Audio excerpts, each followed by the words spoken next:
इनके बाद Lord Cornwallis governor general of Bengal बने 1786 से 1793। ये पहले व्यक्ति थे जिन्होंने 1793 में जो लॉज हैं उनको कोडिफाई किया। इसके अलावा इन्होंने रेवेन्यू एडमिनिस्ट्रेशन को जस्टिस एडमिनिस्ट्रेशन से सेपरेट किया और इसके अलावा इन्होंने डिस्ट्रिक्ट जज की पोस्ट क्रिएट करी। इनके समय में परमानेंट सेटलमेंट बंगाल में 1793 में इंट्रोड्यूस हुआ। ये रेवेन्यू सिस्टम का एक प्रकार था। 3 प्रकार के रेवेन्यू सिस्टम अंग्रेजों ने इंट्रोड्यूस किए थे भारत में। एक परमानेंट सेटलमेंट जिसे जमींदारी सिस्टम बोला गया, एक रियायतवारी सिस्टम और एक महलवारी। तो कॉर्नवालिस ने परमानेंट सेटलमेंट इंट्रोड्यूस किया। इन्हें father of civil service in India भी बोला जाता है। इनके समय में थर्ड एंग्लो मैसूर वॉर लड़ा गया जिसमें टीपू सुल्तान की डिफीट हुई और श्रीरंगपट्टनम की ट्रीटी 1792 में साइन करनी पड़ी। इसके बाद next governor general of Bengal बने सर जॉन शोर 1793 से 98 तक। इनके समय में पहला चार्टर एक्ट 1793 में इंट्रोड्यूस हुआ। चार्टर एक्ट 4 चार्टर एक्ट आए और 20 साल के अंतराल पे वो आते रहे, यानी 1793, 1813, 1833, 1853।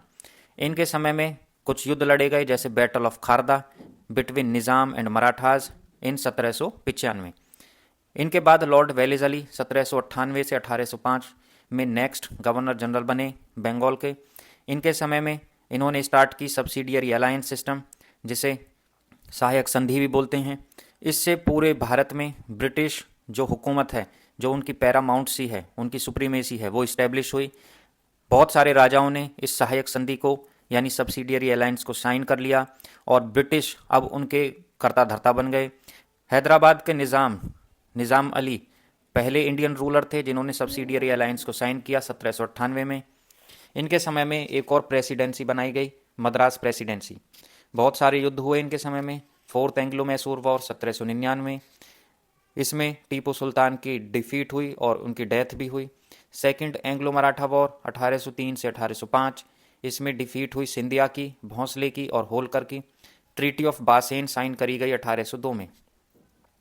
नेक्स्ट गवर्नर जनरल जो बंगाल के बने वो थे जॉर्ज बारलो 1805 से 1807। इनके समय में वेलोर म्यूटनी हुई 1806 में। नेक्स्ट आए लॉर्ड मिंटो फर्स्ट 1807 से 1813। इन्होंने ट्रीटी ऑफ अमृतसर को कंक्लूड किया महाराजा रंजीत सिंह के साथ 1809 में। इसके अलावा 1813 का चार्टर एक्ट भी इनके समय में पास हुआ जिससे इंग्लिश ईस्ट इंडिया कंपनी जो थी उसके जो ट्रेड रिलेशंस थे, उसके जो ट्रेड करने की कैपेसिटी थी, उसको ब्रिटेन ने पहले से ज़्यादा कंट्रोल किया। लॉर्ड हेस्टिंग्स अगले गवर्नर जनरल बने 1813 में और 1823 तक रहे। इन्होंने एक पॉलिसी अपनाई इंटरवेंशन एंड वॉर की। इनके समय में हुए बहुत सारे युद्ध जैसे एंग्लो नेपालीज वॉर 1813 से 1823, थर्ड एंग्लो मराठा वॉर 1817-18, ये लास्ट था और इसके बाद मराठा बिल्कुल ख़त्म हो गए।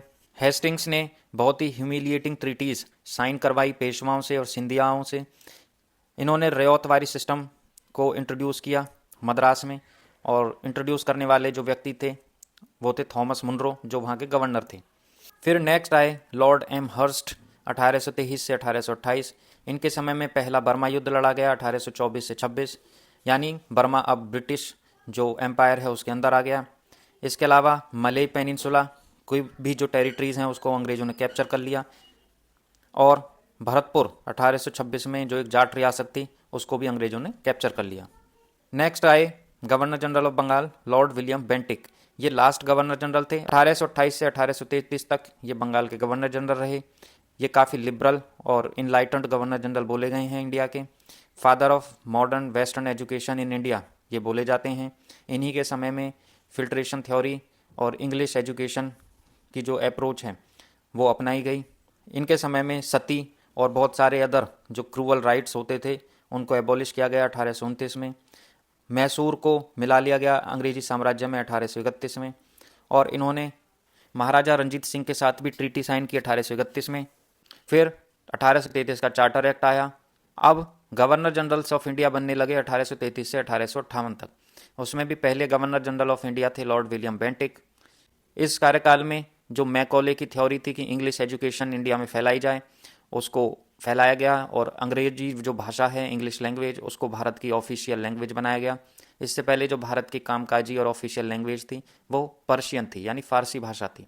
इनके समय में कुछ एनेक्सेशंस हुई, कुछ युद्ध हुए, जैसे कि कुर्ग है, कुर्ग क्षेत्र, उसको 1834 में अंग्रेजी साम्राज्य में मिला लिया गया। सेंट्रल कचार को 1834 में अंग्रेजी साम्राज्य में मिला लिया गया।